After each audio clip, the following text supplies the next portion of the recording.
to have, if it's a rented apartment, you need to have a tenant that is not defacing or how do I put it? Like diminishing the worth of your asset. So that takes us to property management. Yes. Well, I'm not sure we have enough time today to deal about that. That's a separate topic on its own. Okay, so because we're running out of time, of course, there are vendors in real estate transactions, and there are buyers and there are sellers. So what would be your partnership to a buyer? If you want to buy a property, what are the tips? What tips can you give? How should one go about it from your professional point of view? Consult a lawyer and consult a valuer. The lawyer will advise you on the title of that property. The valuer will advise you on the best price to offer. A combination of these two advice will guarantee good investment. Then lastly, what do you think is the future of real estate in Nigeria? Taking into cognizance what just happened, the building collapsed last year. Well, do you think it's had an impact? If you consider the fact that, maybe this is still debatable, over maybe 70 to 80% of Nigerians are not homeowners. That tells you that, look, the market for home ownership is massive. Huge. And government cannot fix it. Government just provides the enabling environment. So the future of real estate in Nigeria, being the largest black nation on the face of the earth, is massive. We just need to define the need of the average Nigerian in terms of home ownership. There's a confusion between land owning and home owning. That's a conversation we need to hold. Okay. Nigerians like to own land. A land that is not, you can't live on your land. We're not animals. Even animals live in shelter. Nigerians need to change the conversation to home ownership. A shelter, a roof over your head. Your land, you can only farm on it. Some parcels of land are idle, but we need to start building apartments for Nigerians to own homes. Home ownership is the future, not land ownership. Thank you very much for an insightful and a great discussion, and we hope you'll be here next week. Definitely. Thank you very much. I hope you had a nice time with this segment. Moving on, we have the design tip of the week. Enjoy it.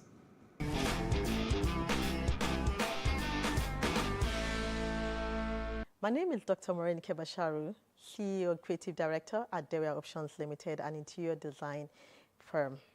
So today we're going to talk about how to make a space look luxurious and without breaking a bank. All right, so I guess today we're going to talk about just tips on how to do that. So the first thing I want to talk about is the use of colors. So what are the luxurious colors? So we're going to talk about colors like white, grays, and most importantly, metallic colors. Bronze, gold, silvers, copper, and all that. So usually when you're going to combine these colors together, you're going to do it in a ratio 2:1.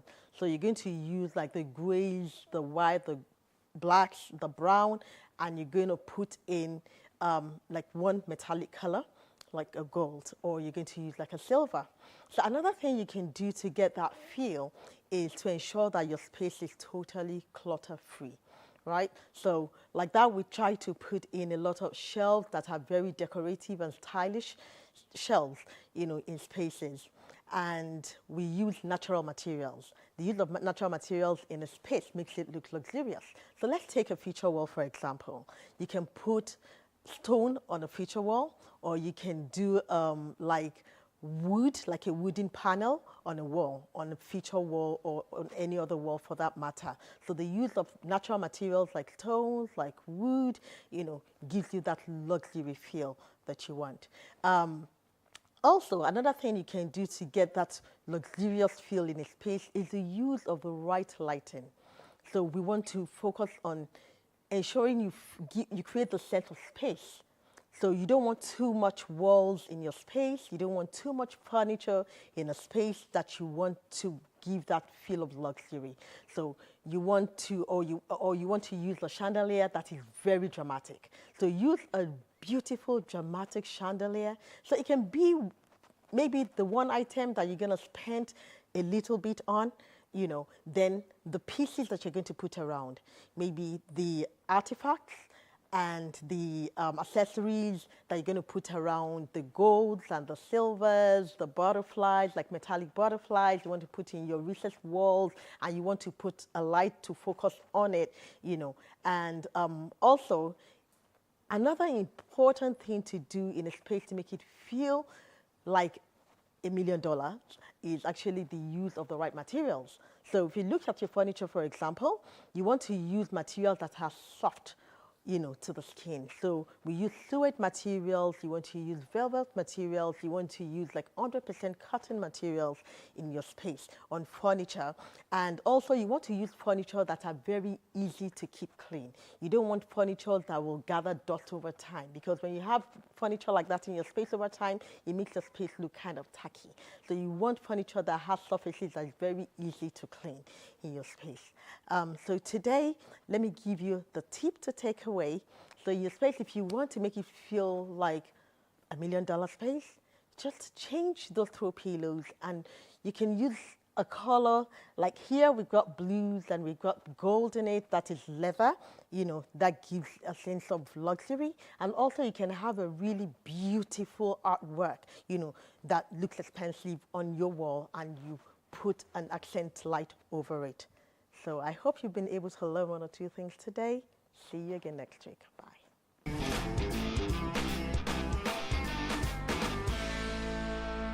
And lastly on the show is the artisan spot. Enjoy it.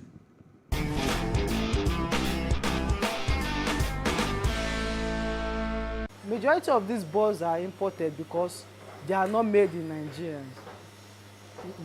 We don't have that kind of factory yet to make those boards. So majority of those MDF, HDF boards, they are imported. Then we can cut it, then put it into different shapes that we want. Actually, one thing is that there's a kind of perspective we have as Nigerians, that we believe the white people can actually do it better than us. But with this, we have the cutting machine, we have the taping machine. There's nothing different, because actually the boards that we cut here are imported from those countries, and majority of those countries now, they are coming to Nigeria already to make furniture for us here. So there is no big difference. Yeah, it's ideal that you learn it, because if you don't learn it and you just enter into the industry, there are so many things that you will not really understand about the industry. Now, what we do here, we cut and tape here. They can actually do it manually also. So, but if you actually go to a school like a furniture making school or something like that, yes, you have a better idea and a better perspective about the whole thing. It's better you go through a furniture making school, then if possible you learn it locally also, for you to understand your customer. One thing is that the clients, majority of the clients here in Nigeria, is that they want something perfect. And actually it can be perfect, but because we don't have enough equipment for all these kind of things, it can't actually be 100% perfect like the white people. It can't actually be 100% perfect. But we just try our possible best to do something very nice. Okay, because people like us now, that we are a bit exposed and educated, now we coming into the picture, we've changed a lot of things.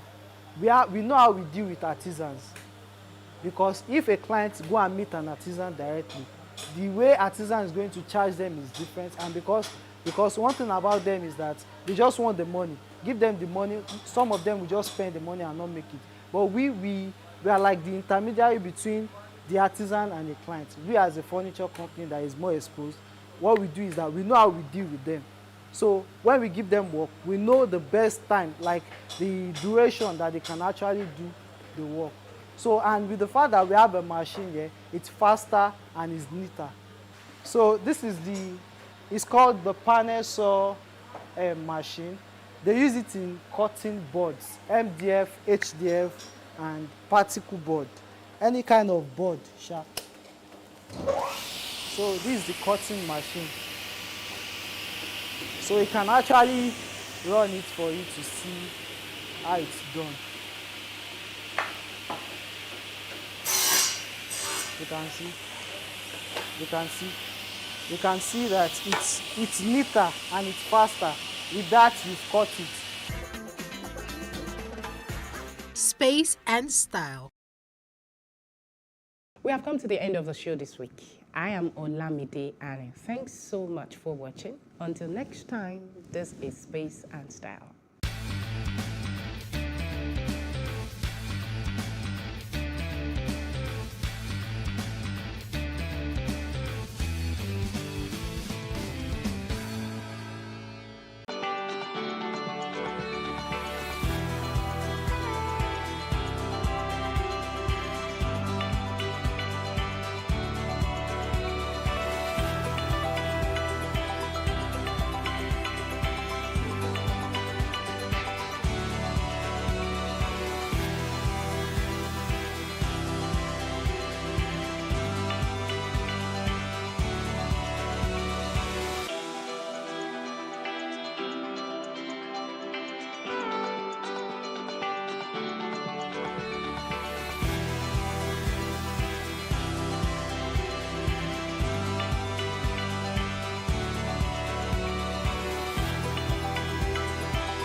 I bet your eyes and ears are thrilled with music videos coming from Nigerian artists. You obviously notice the singer, the video vixens, and other talents. But what about the music director? Close your eyes, think about your favorite music video, and see if you can tell who directed it. Great if you can, sad if you can't. We're here to celebrate the brains behind the videos out there, and here are 5 top Nigerian music video directors. Number 1. Clarence Peters. He's a director, filmmaker, and cinematographer. The founder and chief executive officer of Capital Dream Pictures was involved in a mobile-sponsored music video for a documentary on AIDS in 1998. He directed 40 episodes of the TV series Everyday People. Peters has also shot a good number of documentaries, TV commercials, short films, and TV features. He has directed music videos for recording artists such as Dare, Durella, Wizkid, Seyi Shay, Burna Boy, Waje, Tubaba, Fino, Runtown, and Yemi Alade. Peters has won numerous awards for his works.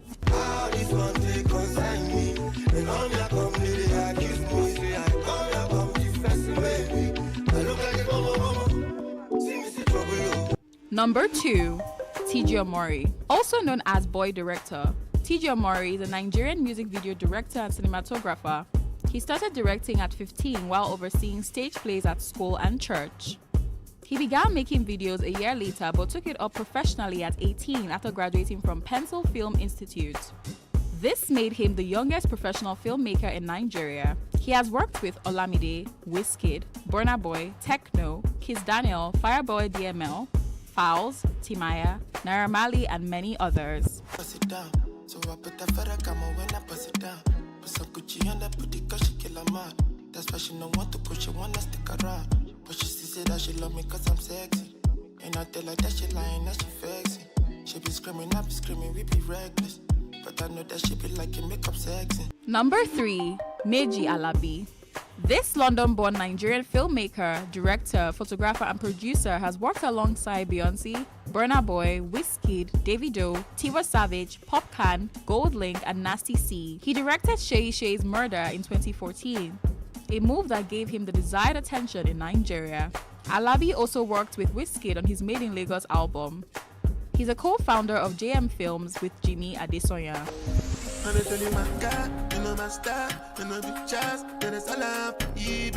If you say you get the man, then you wanna try, you go die, baby. You've been a landslide for a long time, but then no one believe me. All of them come back, try one try, but you do it easy. Number 4. Dami Twitch.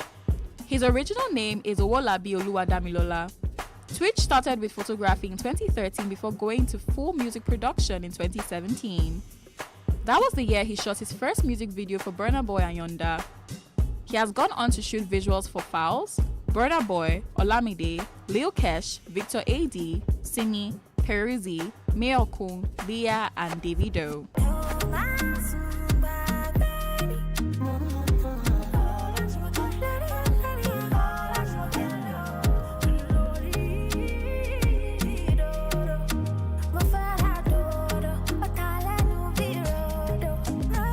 Number 5, HG2 Filmworks.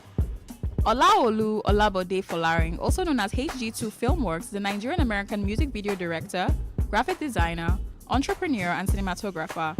Olabode began his production journey as a graphic designer and later went into full-time music video production in 2010.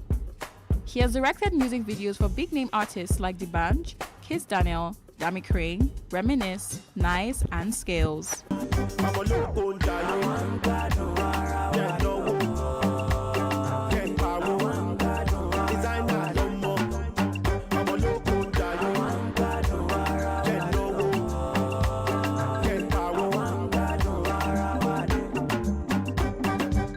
You will agree with me that these directors bend over backwards to churn out massive videos for our entertainment. And such, they deserve more than enough accolades for their contributions. So whenever you watch your favorite artist videos, always remember the men behind the scene.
Good evening. I am Maureen Minongwezigu, and this is News Update. President Muhammadu Buhari has sworn in newly appointed commissioners of the Independent Corrupt Practices and Other Related Offences Commission, ICPC, and National Population Commission, the NPC. The president performed the brief ceremony just before he presided over the weekly virtual Federal Executive Council meeting at the Presidential Villa in Abuja. The commissioners were confirmed by Senate last month. Gunmen have killed 8 persons, including 4 policemen in Nnewi and Ogbaru, local government areas of Anambra State. The 2 incidents happened in the early hours of today. Anambra Police spokesman Ikenga Tochukwu said the Nnewi incident was an accident involving a tricycle operator and other vehicles. He said the incident led to a protest, but nobody was killed. He said the situation had been brought under control by security operatives, explaining that the motorcycle operator was seriously wounded and taken to the hospital in the area. An eyewitness, however, said that the Nnewi incident was not an accident as claimed by the police. He said it was an attack by gunmen who invaded the arena with 3 vehicles, shot people and left almost immediately. The presidential aspirant of the People's Democratic Party and the governor of Rivers State, Nyesom Wike, has said that he would work with anyone that emerges the flag bearer of the party to wrestle power out of the ruling APC come 2023. The presidential aspirant, who stated this while consulting PDP party leaders in Owerri, said it is time to give party tickets to qualified and loyal members who have been dedicated to the party. In the separate remarks, the Imo State chairman of the PDP, Charles Ogu, and the former governor of Gombe State, Dankwabu, said Wike is a courageous leader and competent to lead the country out of its current woes. Yes, Wike is a great man, courageous leader. dynamic and fearless, yet very kind-hearted. We are indeed delighted to receive him and his entourage, a visit that gives us the opportunity to see him, to hear him, and to appreciate his capacity rather than judge him from social media reports. I'm bringing a more competent person, more eligible person, more courageous person, somebody that is fearless, as we all know, and above all, somebody that is very kind. In our Nigeria today, somebody that has believed in development and has delivered dividend of democracy. Nigeria is full of talent. Nigeria is full of people who are very intelligent. What is the problem of this country today is one, leadership. A leader that has the ability to coordinate and organize the best of brains to make this country to move forward. The president of the Senate, Ahmed Lawan, has warned Multi-Choice Nigeria not to dare Nigerians by going ahead to hiking its product tariff while the matter is yet being investigated. Inaugurating a 7-member ad hoc committee of the Senate headed by the Senate Deputy Chief Whip, Senator Aliyu Sabi Abdullahi, the Senate president warned that no foreign operators in the country should take Nigerians for granted. The committee was set up by the Senate against the backdrop of an announcement of a tariff hike by the multi-choice pay TV service provider, DSTV. Earlier, the chairman of the committee, Senator Sabi, said the investigation into the activities of the pay TV service providers is long overdue, as their activities over time have ripped Nigerians off their hard-earned income. We want to see a win-win situation for both consumers and operators.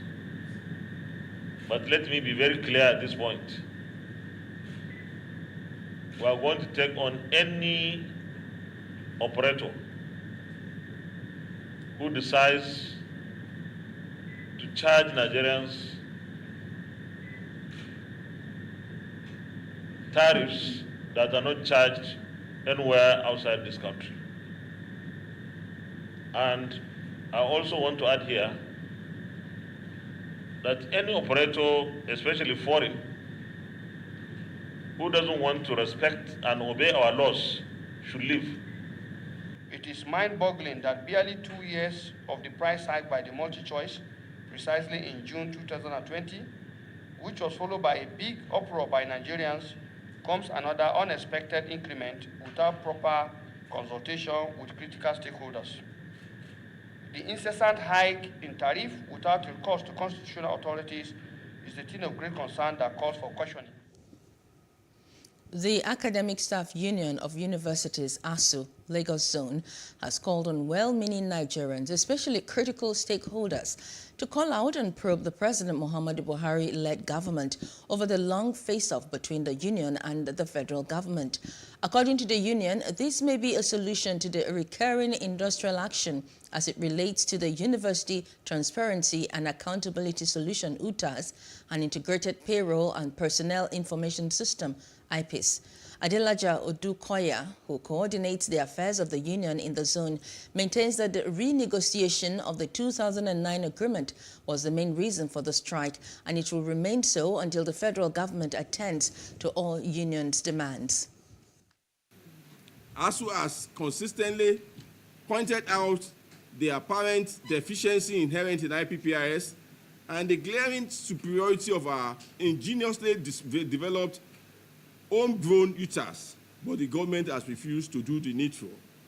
Our union has continuously drawn the attention of Nigerians to the widely reported fraud being perpetuated by the operators of IPPIS within and outside the Accountant General of the Federation's office. This monumental fraud in IPPIS was confirmed by the report of the Auditor General of the Federation and was equally acknowledged by the National Assembly, when the AGF appears before the Public Accounts Committee. IPPIS is the basis of fraud that permits the enrollment of ghost workers and constitute financial drain on the scarce resources of the Nigerian state. South African President Cyril Ramaphosa has pledged to help flood victims after heavy rains killed 45 people, displaced dozens, swept away roads and disrupted shipping. Ramaphosa spoke while visiting families who had lost loved ones in Pinetown and KwaZulu-Natal province, including a family with 4 children, after floods and mudslides ravaged homes on Tuesday. Africa's southeastern coast is on the front line of seaborne weather systems that scientists believe global warming was making nastier and predict would get far worse in decades to come. The Palestinian Health Ministry has said that a Palestinian man identified as Hassan Asaf, aged 34, was killed and dozens were injured in clashes with Israeli forces in the occupied West Bank. According to the ministry, 11 Palestinians were transferred to Rafidia Hospital after they were shot by Israeli soldiers during the violence. Israeli military spokesman Avikai Adrei said that army forces have launched an arrest campaign in the West Bank. And in business news, the House of Representatives on Tuesday considered and approved the report of the House of Representatives Committee on Customs and Excise on the bill seeking to repeal the Customs and Excise Management Act enacted 63 years ago. The bill, when signed into law, will restrict the appointment of the Controller General of the Customs within the service and make appointment of the same from outside it illegal. Honorable Leke Abejide, who brought the motion before the Committee of the Whole House, took members into the encumbrances associated with retaining such practice. The most innovative inclusion in this bill is the objectives of eradicating problem of corruption, fraud and malpractice, together with inefficiencies and ineffectiveness in the operation of custom. Finally, this bill is in tone with ICT development, which is going to give the service the ICT it demands for its operation in line with international best practice. This will ensure a model that can think 1,000 times faster than human beings. He said the current law has outlived its usefulness, as well as retarded the professional growth and development of the agency, which have led to underperformance. In entertainment news, singer Mr. Easy has received £1,000 as an engagement gift from his doctor not long after he proposed to his long-term girlfriend, Temi Otedola, daughter of billionaire businessman Femi Otedola. Obviously pleased with the Banku music crooner's move, the doctor decided to treat him to some enviable engagement gifts seen from the payment receipt shared via his Instagram story. Sharing the receipt, the 30-year-old leg-over singer teased others to emulate his doctor's step. In sports, the Nigeria Football Federation has announced that the Super Eagles will face the El Tri of Mexico in an international friendly on May the 28th, 2022. The match will be played at the AT&T Stadium in Texas. It will serve as a preparation ahead of the Qatar 2022 World Cup for the El Tri. Mexico is in Group C alongside Argentina, Poland and Saudi Arabia. Meanwhile, the Eagles, who missed out on the Mundial, will be using the match to achieve rejigging ahead of the 2023 African Cup of Nations qualifiers billed to commence in June. Well, that's a news update. For more stories, please follow us on Facebook, Twitter and Instagram, and do subscribe to our YouTube channel at PlusTvAfrica and PlusTvAfrica Lifestyle. I am Maureen Menonwe-Zigwe. Thanks for watching.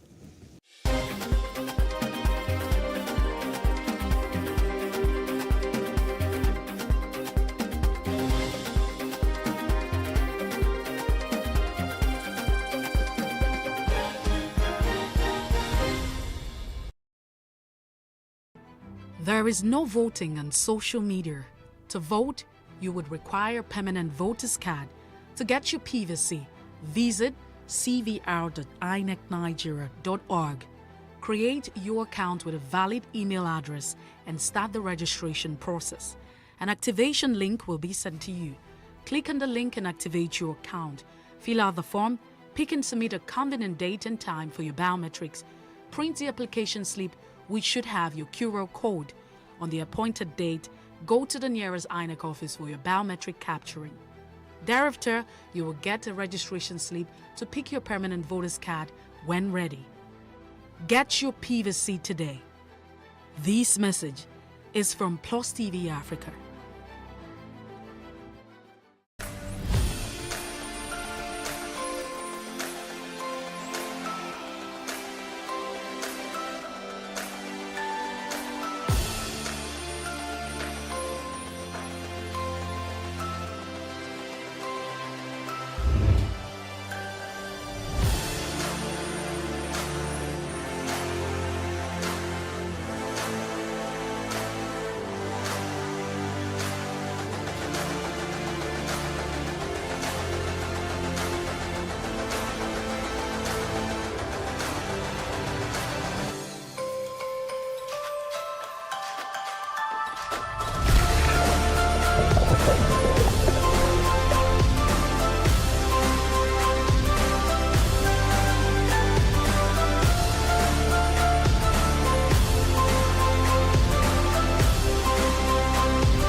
For upcoming artists to blow in Nigeria.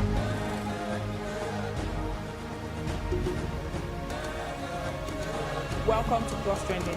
I am Bookie November, your host, saying thank you for joining us on today's episode. Welcome back. It's tea time on PlusTvAfrica. Practice makes perfect. I'm not perfect yet, but I'm a lot better than I used to be. He's a king. He's entitled to marry 100 if he wants to.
What we do not understand, we will stigmatize.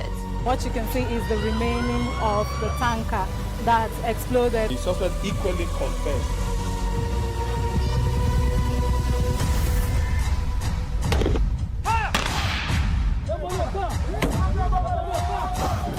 Now 500 naira they collect them. If you no talk, then go beat you. Now 2,500 they pay.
Peptic ulcer disease is the disease of, not exactly disease, a condition, a clinical condition where there is an ulceration, meaning a wound in the stomach.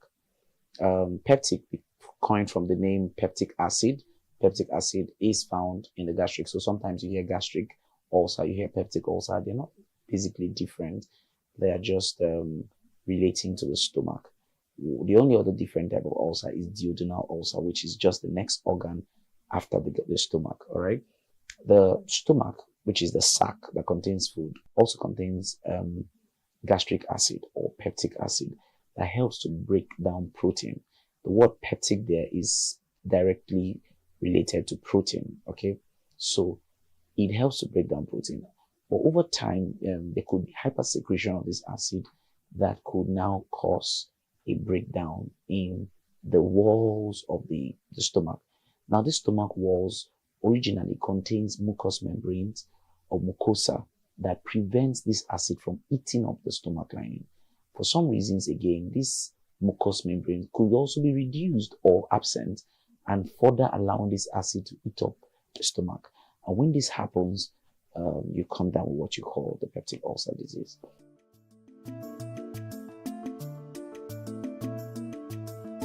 Peptic ulcer disease can be caused by a couple of things. One of them is stress. During stressful moments, there is a hypersecretion of acid, right? Just to break down the food in it. It's natural. In the whole body, when you're stressed, the body metabolic rate is increased and intensified, and you have many activities going on. Carbohydrates is broken down, more proteins are broken down, fatty acids are broken down to provide one major thing, which is glucose, to allow you to think, send glucose to vital organs. One of them is the brain, the other is the eye, the other is the heart. All these organs, want to function optimally. Now, the gastric juice is also enhanced to break down any food in your body. So that's why if you just ate and you get into very major activity, not long after you'll be looking for the food. Or if you're chewing gum, because those are signs of stress. Now, so stress is one of them. But then when you try stress in an empty stomach recurrently, you are giving room for this acid to act on the walls of your intestine. The second major cause of peptic ulcer disease is a bacteria called Helicobacter pylori. Helicobacter pylori is a very dangerous bacteria because, a bacteria that dwells in acid, I really don't know what you want to do to that bacteria, but basically it stays there and it eats up the lining of the intestine, all right? So this is one of the implicative factors for those who are positive for ulcers. One of the third causes is the use of drugs, certain drugs or certain chemical substances that are erosive, okay, caustic soda. One of that one is some of all these drugs you buy on the road, you just ingest them, you swallow them anyhow, especially pain relievers. That's why you don't just go out to take pain relievers just anyhow. They affect the stomach, and of course they potentiate, because what they do is they inhibit that mucous membrane I talked about that prevents the acid from getting on the stomach, and then they remove it. And you see, you have the acid, the direct contact, and then you have some ulceration, wounds in your stomach, and it can get so bad that by the time those wounds get then straight to a vessel, it ruptures the vessel, and then you have bleeding. So you have people bleeding sometimes, all right? And then one other cause is a genetic factor. So sometimes ulcers can be genetic, all right? It's called the Zollinger-Ellison syndrome, where the vagus nerve that supplies the intestine is hyperstimulated, and so you have excessive secretion of acid. And listen, this is specific for certain people, okay? Just the way some people sweat more than other people, just the way some people, eat more than the other people. Some people produce saliva more than other people. You can also produce gastric acid more than other people.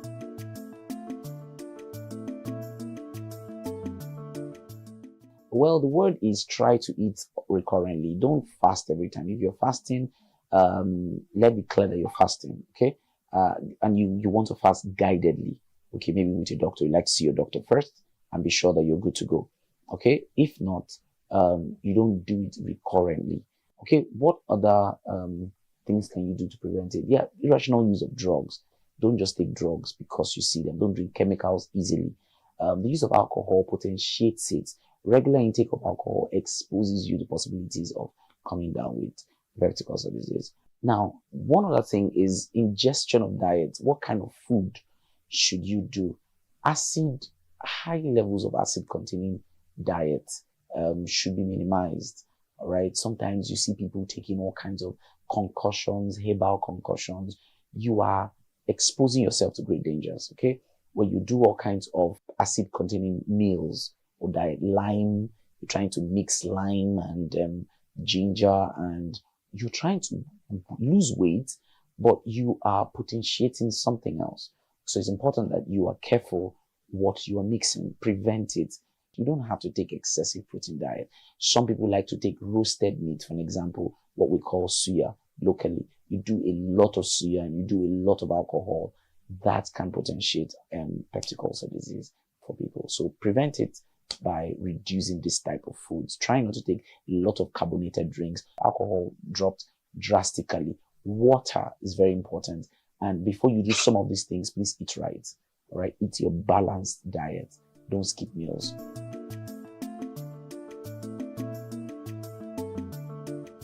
For basic treatments, you just get to meet your doctor who would prescribe the drugs for you. But you're not supposed to eat heavy foods, but just eat in bits. All right, so you wake up in the morning, you want to sometimes do alkalinized water and then a slight breakfast. Not anything acidic. A balanced diet is fine. If you must go for a fast, then tell your doctor.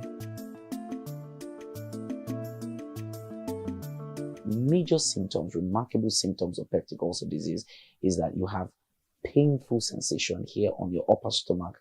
Many times that gets you to the back. Many people have diagnoses of peptic ulcer disease, which are really not peptic ulcer disease. So they come up to the hospital and they say I have ulcer. And I say, who said? And they say, well, my auntie said, or my uncle said. No, you have to have a diagnosis of peptic ulcer disease. And one of them, like I said, is a test of H. pylori. The other test is, which is usually the gold standard. There's urine test, one of the tests, but the gold standard is an endoscopy, where you get to see the internal organ and be sure that there's a wound there.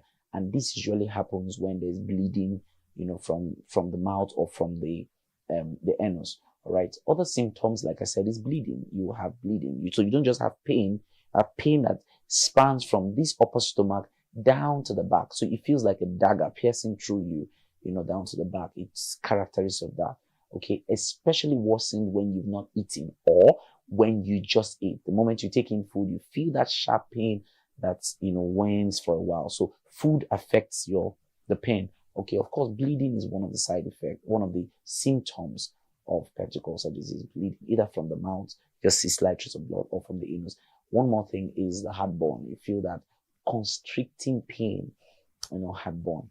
Then lastly, there are few other symptoms, but one of the remarkable symptoms is a headache.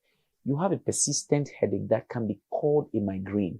Not necessarily a migraine, but many people just say, oh, it's a migraine, but it's not.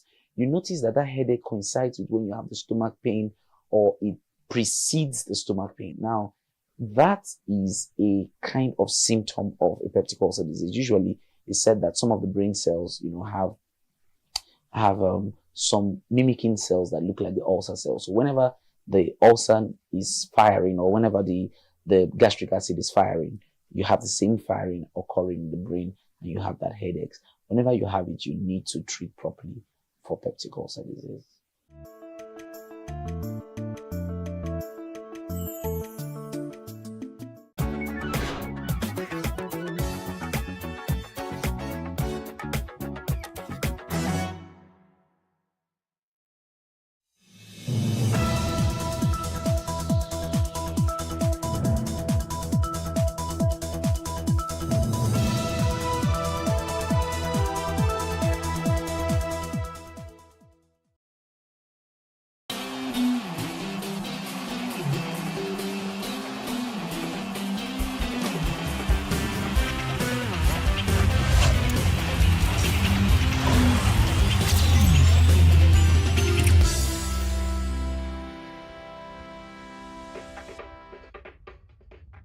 Hello and welcome to Plus Sports on Plus TV Africa. It's Wednesday, the middle of the week, and of course, Champions League football, the second leg of the Quarterfinal last 8 matches have already started. 2 very important matches took place last night, and for many, it would have been a very big shock to see Bayern Munich drop out of the Champions League. I don't think anybody expected not only that the result would end 1-1, such a low-scoring match,